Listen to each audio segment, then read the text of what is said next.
আসসালামু আলাইকুম। সবাইকে শুভেচ্ছা জানাচ্ছি। মাসুম মাহবুব দেখছেন ওপেন দ্য ইউটিউব চ্যানেল এবং মাসুম মাহবুব ফেসবুক পেজ। পৃথিবীর যেই প্রান্তে যারা আছেন সবার জন্য শুভকামনা, ভালোবাসা। কমেন্ট করেছেন আমাদের হানিফ সন্দ্বীপ থেকে। প্রিয় হানিফ ভাই, বাউড়ি পাড়ার মানুষগুলো কেমন বলবেন? আমার সেখানে একটা দাওয়াত আছে। একটা বিয়ের অনুষ্ঠানে যাওয়ার কথা। এই সময়টা সন্দ্বীপে যাতায়াত কি খুব সহজ হবে? মানে আপনাদের তো সাগরের মাঝে একটা দ্বীপ। বাউড়িপাড়া যাবো, আমাকে জানাবেন। যিনি সন্দ্বীপ থেকে কমেন্ট করেছেন হানিফ ভাই। ওকে? আরো যারা কমেন্ট করছেন দুবাই থেকে দেখছি মনসুর, জি, বাগেরহাট থেকে কমেন্ট করেছেন। ওকে। দর্শক, কমেন্ট পড়া বাদ দিয়ে আমি চলেন একটু খবরের দিকে চলে যাই। আজকে আমি চেষ্টা করব বাংলাদেশের খবরটা একটু বেশি দেয়ার জন্য। তবে আন্তর্জাতিক কিছু খবর আপনাদের দেব, তারপর বাংলাদেশের প্রসঙ্গ দুটোই রাখবো। আমি সংক্ষিপ্ত আকারে আন্তর্জাতিক কিছু খবর দিয়ে বাংলাদেশের প্রসঙ্গে চলে যাই। কারণ আপনারা বাংলাদেশের যে আন্তর্জাতিকের দিকে বেশি নজর দিতে চান। বলা হচ্ছে সমঝোতা স্মারকের সময়সীমা ঘনিয়ে আসায় মধ্যস্থতাকারীরা যুক্তরাষ্ট্র ইরান আলোচনার জন্য চাপ দিচ্ছে। এটিকে আবার ইরান নাকচ করে দিয়েছে, বলছে এরকম কোনো খবর তাদের বা এটা ভুল তথ্য। সবচেয়ে ইন্টারেস্টিং খবর হলো ফিলিস্তিনকে সমর্থন করা সমগ্র মানব জাতির জন্য যৌথ দায়িত্ব। এটা তুরস্কের প্রেসিডেন্ট রজব তাইয়্যিপ এরদোয়ান বলেছেন। বলা হচ্ছে যে তুরস্ক প্রতিটি প্ল্যাটফর্মে ফিলিস্তিনিদের অধিকারের পক্ষে জোরালোভাবে সমর্থন অব্যাহত রাখবে। এটি এরদোয়ান ঘোষণা করেছেন। ফিলিস্তিনকে সমর্থন করা সমগ্র মানব জাতি, বিশেষ করে মুসলিম বিশ্বের একটি যৌথ দায়িত্ব, এমনটি আজকে জানিয়েছেন তুরস্কের প্রেসিডেন্ট রজব তাইয়্যিপ এরদোয়ান। আঙ্কারার রাষ্ট্রপতি ভবনে ফিলিস্তিনি রাষ্ট্রপতি মাহমুদ আব্বাসের সঙ্গে এক যৌথ সংবাদ সম্মেলনে এরদোয়ান বলেন, আমি আরো জোর দিয়ে বলতে চাই যে ফিলিস্তিনকে সমর্থন করা সমগ্র মানব জাতি, বিশেষ করে মুসলিম বিশ্বের একটি যৌথ দায়িত্ব। তুরস্ক হিসেবে আমরা প্রতিটি প্ল্যাটফর্মে ফিলিস্তিনিদের অধিকারের পক্ষে জোরালোভাবে কথা বলা এবং কাজ করার পক্ষে আছি। এরদোয়ান আরো বলেন, গণহত্যাকারী নেতানিয়াহু সরকার অধিকৃত পশ্চিম তীর এবং অধিকৃত পূর্ব জেরুজালেমে সমগ্র বিশ্বের চোখের সামনে তার অবৈধ কর্মকাণ্ড চালিয়ে যাচ্ছে। একটি সার্বভৌম ফিলিস্তিনি রাষ্ট্রের অস্তিত্ব ক্ষুণ্ণ হচ্ছে। এটিকে উপেক্ষা করা বা এর প্রতি উদাসীন থাকা অসম্ভব। তিনি বলেন, গাজায় পুনর্গঠন ও পুনর্নির্মাণ প্রক্রিয়া শুরু করতে এবং ছিটমহলটির নিরাপত্তা নিশ্চিত করতে যত দ্রুত সম্ভব প্রয়োজনীয় পরিস্থিতি তৈরির আহ্বান জানিয়েছে এরদোয়ান। তিনি বলেন, আমাদের প্রথম কিবলা আল আকসা মসজিদ এবং অন্যান্য পবিত্র স্থানগুলোর স্থিতিবস্থা পরিবর্তনের লক্ষ্যে পরিচালিত উস্কানি আমরা বিশেষভাবে তীব্র বিরোধিতা করছি। দর্শক, আমরা একটু বাংলাদেশের প্রেক্ষাপটে চলে আসি। আপাতত আপনাদেরকে কিছু খবরের মধ্যে, মানে বাংলাদেশের যে কিছু খবর আছে গুরুত্বপূর্ণ, সেগুলোর মধ্যে একটু আমরা আসতে চাই। লোডশেডিং এ জনরোষ, পুলিশের নিরাপত্তা চাইল ৮০ পল্লী বিদ্যুৎ সমিতি। আসেন সেই সংবাদটা পড়ে আমরা একটু আলোচনায় যাব। বাংলাদেশের মন কেন খারাপ সেটা বলতে। জ্বালানি সংকটে বিদ্যুৎ বিভ্রাট বৃদ্ধি পাওয়াকে কেন্দ্র করে হামলার আশঙ্কায় দেশের ৮০টি পল্লী বিদ্যুৎ সমিতির অফিসের নিরাপত্তা চেয়ে পুলিশকে চিঠি দেওয়া হয়েছে। বুধবার বাংলাদেশ পল্লী বিদ্যুৎ অ্যাসোসিয়েশনের পক্ষ থেকে পুলিশ মহাপরিদর্শক বরাবর এই সংক্রান্ত চিঠি দেওয়া হয়েছে। এতে বলা হয়, দেশে বর্তমানে জ্বালানি সংকট ও তীব্র তাপদাহর কারণে চাহিদার তুলনায় বিদ্যুৎ উৎপাদন ব্যাহত হওয়ায় সরবরাহ কম হচ্ছে। ফলে সারা দেশে, বিশেষ করে গ্রাম অঞ্চলে পল্লী বিদ্যুৎ সমিতির আওতাধীন এলাকায় অত্যাধিক লোডশেডিং এর কারণে জনরোষ বৃদ্ধি পাচ্ছে এবং কিছু কিছু জায়গায় বিদ্যুৎ উপকেন্দ্রে অফিসগুলো হামলার শিকার হচ্ছে। দেশে ৫,২০,০০০ গ্রাহকের মধ্যে প্রায় ৪ কোটি গ্রাহককে পল্লী বিদ্যুৎ সমিতি বিদ্যুৎ সেবা দিয়ে থাকে, যা মোট গ্রাহকের ৮০% এবং উৎপাদিত বিদ্যুতের প্রায় ৬০% বিদ্যুৎ পল্লী বিদ্যুৎ সমিতির আওতাধীন। পল্লী বিদ্যুৎ সমিতি বিদ্যুৎ উৎপাদন করে না, চাহিদার প্রেক্ষিতে উৎপাদিত বিদ্যুতের বরাদ্দ অনুযায়ী সরবরাহ করে। আসেন, বাংলাদেশ তার বয়স পেল ৫৪ বছর। একটু মন দিয়ে শুনবেন আমরা কথাগুলো। আমি স্বাভাবিকভাবে অন্যান্যদের মতো গসিপ নিয়ে সংবাদ করতে চাই না, গুজব নিয়ে সংবাদ করতে চাই না। যেটা ফ্যাক্ট বা যেটা আমাদের মূল সমস্যা সেটাকে আমি তুলে আনতে চাই। বাংলাদেশের বয়স ৫৪ বছর। এই ৫৪ বছরে বাংলাদেশ কতদূর এগিয়েছে, কতদূর পিছিয়েছে, এটার পরিসংখ্যান হয়তোবা আমাদের জনগণ দিতে পারবেন। বাংলাদেশে সাধারণত কয়টি সরকার কাজ করেছে? শেখ মুজিবুর রহমান সরকার, তারপর কিছু অস্থায়ী সরকার আসছে, তারপর জিয়াউর রহমানের সরকার, এরশাদের সরকার, আবারও বিএনপি সরকার, হাসিনা সরকার, বিএনপি সরকার, তারপর লং টাইম হাসিনা সরকার, আবার বিএনপি সরকার। এই তো বাংলাদেশ কিছু কিছু ক্ষেত্রে এগিয়েছে, কিছু কিছু ক্ষেত্রে পিছিয়েছে। যখন কেউ বিরোধী চেয়ারে বসে তখন তারা যে দাবিগুলো তোলে সেই দাবিগুলো হয় জনগণের দাবি। যখন কেউ সরকারে বসে তখন তারা সেই দাবিগুলো ভুলে যায়। যেমন ধরেন, গত 18 বছর ধরে বিএনপি যে দাবিগুলো করেছিল, আওয়ামী লীগ যখন ক্ষমতায় ছিল, এবং আওয়ামী লীগের ব্যর্থতার জন্য জিনিসপত্রের দাম, জ্বালানির দাম, গ্যাসের দাম বৃদ্ধি, এগুলো নিয়ে বিএনপি হরতাল, অসহযোগ, মিছিল, মিটিং সব করেছে। কিন্তু বিএনপি ক্ষমতায় বসে ২-৩ মাসের মধ্যেই সবকিছু দাম বাড়িয়ে দিয়েছে। খেয়াল করবেন। তাহলে আওয়ামী লীগ যখন বাড়িয়েছে বিএনপি আন্দোলন করলো কেন? আবার বিএনপি যখন বাড়ালো তখন জামায়াত মাঠে নামলো। এখন দেখেন, আমরা একটা বিষয় যে সরকারকে আমরা সময় দিতে চাই, যে সরকার টেকসই উন্নয়নের দিকে এগুক। বাংলাদেশে যে বিদ্যুৎ ব্যবস্থা বা অব্যবস্থা বা বিদ্যুতের যে ঘাটতি, এটা সরকার একটা পরিকল্পিতভাবে সমাধান করুক। এটার জন্য আমরা সরকারকে অবশ্যই সময় দিতে চাই। কিন্তু আমরা সাম্প্রতিক সময় যে দেখলাম যে বিদ্যুৎ ব্যবহার হয়েছে কম, অধিকাংশ সময় লোডশেডিং ছিল, কিন্তু বিদ্যুতের বিল ডবল হয়ে গেছে। এটা কি জনগণের সাথে জুলুম হয়নি এই সরকারের? এখন যদি আওয়ামী লীগ থাকতো, এই কথাগুলো আমি যখন বলতাম বিএনপির ভালো লাগতো, বিএনপি বাহবা দিত। কিন্তু এখন বিএনপির ভালো লাগবে না, কারণ বিএনপি সরকারে আছে। এই কথাগুলো এখন বিএনপির বিরুদ্ধে চলে যাচ্ছে, তাই না? সবাই চায় তার পক্ষে আমরা যেন কথা বলি, কিন্তু কেউ চায় না যেন জনগণের পক্ষে বলি।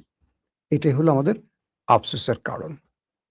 ধরেন, যে ব্যক্তি বেগম খালেদা জিয়ার আমলে ২০০৬ আগে, অর্থাৎ বেগম জিয়ার আমলে যিনি বিদ্যুৎ মন্ত্রী ছিলেন, তাকে সরানো হয়েছে ব্যর্থতার দায়ে, সেই আমাদের ইকবাল তো টুকু সাহেব। তো তাকে আবারও করা হলো সেই একই পদে, যেখানে তিনি ব্যর্থতার জন্য বাদ পড়লেন। বেগম খালেদা জিয়ার আমলে তাকে সেই দায়িত্ব দেওয়া হলো। বাংলাদেশে এখন প্রশ্ন করা হলে যে ভাই, এখন সবাই বলে বিদ্যুৎ কখন আসবে? এখন অধিকাংশ সময় বিভিন্ন জায়গায় বিদ্যুৎ থাকছে না। বিদ্যুৎ আসলে মানুষ সর্বোচ্চ একটু মোবাইল চার্জ দেওয়ার চেষ্টা করে আগে। প্রচন্ড গরমে যখন বিদ্যুৎ থাকে না, তখন মনে হয় এই দেশ আগায় নাই, এই দেশ পিছিয়েছে। যে যত বড় কথাই বলুক, এই দেশের রাজনীতিবিদরা ক্ষমতায় বসে প্রথম যে কাজটি করে, নিজের পরিবারকে আগে সেভ করে। আগে রাষ্ট্রের কোন কোন খাত থেকে লুটপাট করা যায় সেই চেষ্টাটা করে। নিজের কর্মীরা কোন কোন জায়গা থেকে লুটপাট করে খেয়ে পেট মোটা করতে পারে সেই চেষ্টাটা করে। এই দেশের কোনো সরকার আসলে জনগণের কথা ভাবে না। ধরেন নিউ মার্কেট এলাকায় ছাত্রদল, যুবদল মারামারি করে বেশ কজন মাথা ফাটিয়ে রক্তাক্ত অবস্থা। কেন? চাঁদা। কার কত শক্তি সে সেখানে চাঁদাবাজি করবে। এটা কি 2026 এসে হওয়ার কথা ছিল? যে কারণে আওয়ামী লীগ ক্ষমতা হারিয়েছে, সে কারণগুলো কি বিএনপির মধ্যে বিদ্যমান নয়? প্রশ্ন করেন। নাম্বার 1। নাম্বার 2, এতদিন আওয়ামী লীগ বিদ্যুৎ ব্যবস্থার 12টা বাজিয়ে দিয়ে গেছে, আমরা বলেছি। এই সরকারের যতটুকু সময় গেছে, বিদ্যুৎ ব্যবস্থার যে ভয়াবহ দশা দেখছি, এটা কি সরকার আমাদের কমিটমেন্ট দিতে পারবে যে আগামী 1 বছর বা 2 বছরের মধ্যে সমাধান করতে পারবে? নাকি এই 5 বছর এভাবেই চলবে, শুধু আওয়ামী লীগের বিদ্বেষ বর্ণনা করে? কোনটা? আমরা সর্বোপরি একটা জিনিস দেখি, যে সরকার ক্ষমতায় আসে তার দায়িত্ব হলো আগের সরকার কি ভুল করেছে সেটা বর্ণনা করা। নিজেরা কি করবে সেটা খুব কম বলা হয়। সালাউদ্দিন আহমেদের ছেলের ব্যাপারে কিছু তথ্য পাওয়া যাচ্ছে। বিশাল অঙ্কের নাকি টেন্ডারের কাজ তিনি পাচ্ছেন। তো আমাদের মন্ত্রী এমপিদের ছেলেরা যারা জুলাই অভ্যুত্থানে ছিলেন না, যারা গত 17-18 বছরের রাজপথে লড়াই করেননি, যারা বিদেশে পড়াশোনা করেছেন, আরাম-আয়েশে থেকেছেন, ক্লাবে ডান্স করেছেন, মদ খেয়েছেন, বিয়ার খেয়েছেন, যা, যা খাওয়ার খেয়েছেন, বাবার নাম ধরে তারা এসে দেশে বড়, বড় পদে বসবেন, বড়, বড় কাজ নিবেন। এই সিস্টেমের বিরুদ্ধে তো জুলাই হয়েছিল, বৈষম্যের বিরুদ্ধে না? সেই বৈষম্য কি বন্ধ হয়েছে? পাড়ার যে ছেলেটা গুলি খেয়েছে, মহল্লার যে ছেলেটা গত 18 বছর পালিয়ে, পালিয়ে আন্দোলন করেছে, সে কিছুই পায়নি। সর্বোচ্চ তাকে চাঁদাবাজের একটা সার্টিফিকেট দেয়া হয়েছে যে তুমি আমাদের পিছিয়ে আসো, চাঁদাবাজি করবা, দিন শেষে 200 টাকা নিয়ে বাসায় ফিরবা। আবার যখন আন্দোলনে লাগবে 2টা ককটেল মারবা। এটা রাজনীতি হয়? এই রাজনীতি আর কতদিন চলবে? বাংলাদেশের বাজারে ঢুকে দেখেন জিনিসপত্রের দাম। প্রত্যেকটা ক্ষেত্রে ভালো করে তাকায় দেখেন। প্রতিটি জায়গায় যানজট, প্রতিটি সড়কে অব্যবস্থাপনা, কোথাও ঠিকমতো ট্রাফিক পুলিশ পাওয়া যাচ্ছে না। প্রশাসন বলছে কিছু করার নেই, কিছু করতে গেলে আন্দোলন। রাজনৈতিক ছত্রছায়ায় সরকারি দলের অনেকেই এখন রাস্তার ফুটপাত দখল করে বাজার বসিয়ে দিয়েছে। প্রতিটি জায়গায় মনে হয় এই দেশে কোনো বাপ মা নাই। কিন্তু এটা কি হওয়ার কথা? এত মানুষের রক্তের বিনিময়ে যে স্বাধীনতা বা যে নতুন বাংলাদেশ, সে নতুন বাংলাদেশের যাত্রায় আজ 5-6 মাস পরে এসে আমরা কোনো উন্নয়ন বা কোনো স্বপ্ন বা আমাদের নতুন জীবনের কোনো ইঙ্গিত পাচ্ছি কি? বহুবার লাইভে বসে উঠে গেছে, বিদ্যুৎ চলে গেছে। সহজ বিষয়। তো এই বিদ্যুৎ ব্যবস্থার অব্যবস্থাপনা বাংলাদেশে শুধু আওয়ামী লীগ না, বিএনপির আমলেও ছিল। অনেক আন্দোলন, রক্ত ঝরেছে। প্রত্যেকে এসেই কেন যেন মানুষকে প্রত্যাশা দিয়ে ক্ষমতায় আসে, কিন্তু সেই প্রত্যাশাগুলো পূরণ হয় না। লুটপাট বন্ধ হয়নি, দুর্নীতি বন্ধ হয়নি, চাঁদাবাজি, সন্ত্রাসী কর্মকাণ্ড বন্ধ হয়নি, কিছুই বন্ধ হয়নি। যা আগে ছিল তা এখনো আছে। তো এই নতুন সরকার আমাদেরকে আসলে কি প্রত্যাশার বাণী শোনাবেন? একজন প্রধানমন্ত্রী তার সাধারণ জীবনযাপন দেখিয়ে বাংলাদেশের মানুষের মন জয় করতে পারবেন? নাকি মানুষ একটা পরিবর্তন চায়?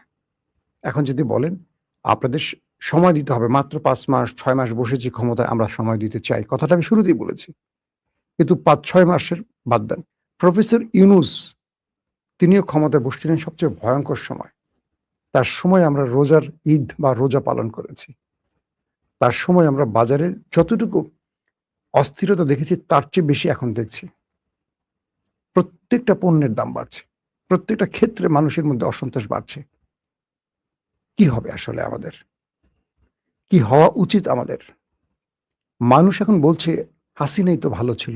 এই যে পরিকল্পিত ন্যারেটিভ গুলো উত্থাপিত হচ্ছে, কারা করছে? কেন যেন মনে হয় বিএনপিকে বড় রকম একটা গ্যারাকুলে ফেলছে বিএনপির ভেতরেরই কুশীলবরা, যারা বিএনপির 111 সৃষ্টি করেছিল।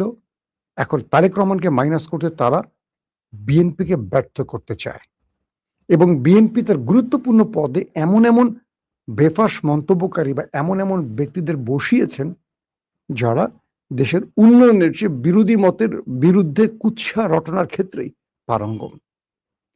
একজন প্রধানমন্ত্রী রাজনৈতিক সচিব হয় রাশেদের মতো একটা তুচ্ছ ব্যক্তি, যার রাজনৈতিক স্কিল, যোগ্যতা, গ্রহণযোগ্যতা, বাকপটু বা মেধা কোনোটাই নাই। গণ অধিকারের পূর্বে যে মিছিল মিটিং হতো 70-80% জনশক্তি জামাত শিবির দিত, জানেন আপনারা? নুরুল হক নূর বা রাশেদ জামাতের কাছ থেকে ফোন দিয়ে কর্মী নিত। এই দুরবস্থার থাকা একটা দলের একটা পচা বাসি মাল রাশেদ হলো এখন রাজনৈতিক অ্যাডভাইজার। এরকম নাম আর বাকিদের বলতে চাই না। এটাই বারবার বলছি, কারণ আমাদের দেউলিয়া হওয়ার জন্য এটার লক্ষণ। দর্শক, কিছু বিষয় আমাদেরকে খুব ভালোভাবে বুঝতে হবে যে জনগণ সরকারকে সময় দেবে অবশ্যই, কিন্তু সরকার জনগণকে তার ভোগান্তি থেকে যদি দূর করতে না পারে, সেই সরকারের প্রতি জনগণের আস্থা ক্রমান্বয়ে কমে যাবে। প্রতিটা ক্ষেত্রেই ভালো করে নজর রাখতে হবে যে আমরা আসলে কোন কোন দিকে যাচ্ছি। জামাত একটা খুব ভালো কৌশল অবলম্বন করছে। জামাত ক্ষমতায় বসার জন্য খুব বেশি লাফালাফি করছে না। জামাত ঠিক বেগম খালেদা জিয়ার পরিকল্পনাটা নিয়েছে। বেগম জিয়া যেমন বলছিলেন, হাসিনা কত জঘন্য, এটা মানুষকে বোঝাতে হলে হাসিনাকে কিছুদিন বা কিছুটা সময় বেশি ক্ষমতায় রাখতে হবে। মানুষ আওয়ামী লীগের মতো বিএনপির প্রতি তাদের ক্ষোভ, রাগ বাড়ুক, ঘৃণা বাড়ুক, এটা জামাত চায়। এটা জামাতের কৌশল। তাই জামাত বিএনপি ব্যর্থ হোক এটা চাইবে মনে প্রাণে, এটাই স্বাভাবিক।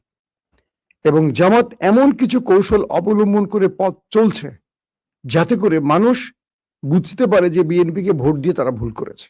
ঠিক সেই কৌশলে এখন জামাত চলছে। এবং কেন যেন মনে হয় বিএনপি জামাতের সেই ফাঁদে পা দিয়েছে। বিএনপি সেই সব বিষয়গুলো দেখেন, গণভোট এখন পর্যন্ত বাস্তবায়ন হয়নি, অথচ তারা গণভোটের পক্ষে ভোট চেয়েছিল।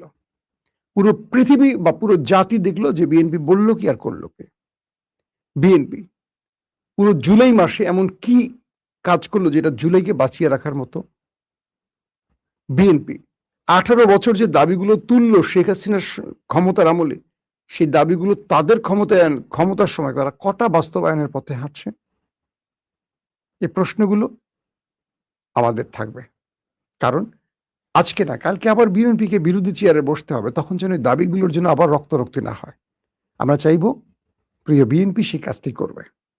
আর সবচেয়ে বড় জিনিস, এই সরকার লং টাইম টিকতে পারবে। জনগণের দুর্ভোগ কমাতে হবে। বাজারের জিনিসপত্রের দামের যে বেহাল দশা, বিদ্যুতের কথা কি বলবো, এটা মানুষের জীবনে নাভিশ্বাস তুলে ফেলেছে। প্রত্যেকটা ক্ষেত্রে প্রতিটি জায়গায় মানুষের মধ্যে অসন্তোষ ক্রমান্বয়ে বাড়ছে, কমছে না।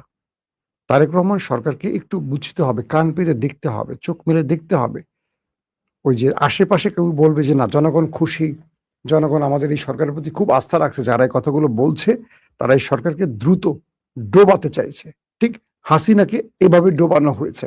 হাসিনা জানতো না আসলে কি হতে পারে, তার পরিণতি কি হবে এতটা ভেবে দেখেনি। কারণ তার আশেপাশে যে চামচাগুলো থাকে তারা সবসময় মিথ্যা দৃশ্যটা দেখায়, সত্যটা দেখায় না। কারণ সত্যটা রাজারা পছন্দ করে না। রাজারা সবসময় তোষামোদী পছন্দ করে। আর তার পরিণতি হয় ওই শ্রীলঙ্কার মতো, নেপালের মতো, বাংলাদেশের মতো। আমরা যে কথাগুলো বলছি এই কথাগুলো দলীয়ভাবে বলছি না, বলছি জনগণের দুর্ভোগ কমানোর জন্য, বলছি রাষ্ট্রে ন্যায় বিচার প্রতিষ্ঠার জন্য, বলছি রাষ্ট্রের মধ্যে বৈষম্য দূর করার জন্য, বলছি যে কারণে বিএনপি বিপদে পড়েছিল, 111 এসেছিল, বিএনপি দীর্ঘদিন ক্ষমতার বাইরে ছিল, সেম কাজগুলো যদি এবারও বিএনপি দ্বারা সংগঠিত হয়, মনে রাখতে হবে এই দেশে তৃতীয় কোনো পক্ষ শক্তিশালী হবে এবং তারা একদিন না একদিন ক্ষমতায় বসবে এবং বিএনপির আগামী দিন মসৃণ হবে না। বিএনপিকে সেই বিষয়গুলো বোঝার জন্য অবশ্যই যোগ্য লোকের পরামর্শগুলো নিতে হবে। কেবল দলবাজদের, কেবল চামচাদের, কেবল মিথ্যাবাদীদের, কেবল তেলবাজদের কাছে নিয়ে গুরুত্বপূর্ণ পদে বসিয়ে সরকার টিকে থাকা যায় না, কোনোভাবেই পারে না। তাহলে হাসিনা টিকে থাকতো আজীবন। তো সেজন্য বলছি মানুষের কথাগুলো শুনতে হবে, মানুষের দুর্ভোগ কমাতে হবে, বিদ্যুতের টেকসই উন্নয়নের জন্য যা করণীয় তা করতে হবে। প্রতি বছর আমরা ঝড় তুফানে একই বিপদে পড়ি, প্রতি বছর বন্যায় একইভাবে ডুবে যাচ্ছি। গত 54 বছরে একই পরিণতি, বরং আরো খারাপ। তো এই 54 বছর ধরে আমাদের যে সরকারগুলো আসলো গেল, তারা আমাদের জন্য কি করলো আসলে? এই প্রশ্ন আসতে পারে না আমাদের জন্য। কিন্তু একটা জিনিস সব সরকারই ঠিক মতো করে, দুর্নীতি, লুটপাট। নিজ দলের কর্মীদেরকে কন্ট্রোল করতে পারে না, নিজেরা মারামারি করে রক্তারক্তি করে মাথা ফাটিয়ে এখন হাসপাতালে ভর্তি হয়, প্রকাশ্যে চাঁদাবাজি করছে। অথচ নির্বাচনের আগে আমরা দেখতাম বিএনপিকে একের পর এক নেতাকে বহিষ্কার করত, এখন কোনো বহিষ্কারের মধ্যে নাই, ক্ষমতায় বসে গেছে, আর টেনশন কি, যা খুশি তাই করছে। দর্শক, এই কথাগুলো বলতে খুবই কষ্ট হয়, কারণ বিএনপির কাছে আমাদের অনেক স্বপ্ন ছিল, আশা ছিল। আবারও বলছি, বিএনপি ক্ষমতায় বসে বেশি দিন হয়নি, আমরা অবশ্যই সরকারকে সময় দিতে চাই, কিন্তু ডে বাই ডে উন্নয়নের দিকে যাবে সেই প্রত্যাশা করি, কিন্তু ডে বাই ডে আমরা পিছিয়ে যাচ্ছি, এটাই হলো আমাদের হতাশার কারণ। আমার কথাগুলো নিরপেক্ষ চিন্তা করবেন, এই কথাগুলো কোনো দলের পক্ষের কথা নয়। এই কথাগুলো জনগণের কথা, রাষ্ট্রের কথা, আমাদের শান্তির জন্য বলা। আমরা চাই না এই দেশে কখনো আবার অন্য কেউ এসে, অর্থাৎ হাসিনার মতো কোনো দানবীয় ব্যক্তিরা ক্ষমতায় বসতে পারে। কেন যেন মনে হয় যে সেই দিকটাই আমাদের টেনে নিচ্ছে অদৃশ্য শক্তিগুলো। প্রত্যেকে ভালো থাকবেন। আল্লাহ হাফেজ।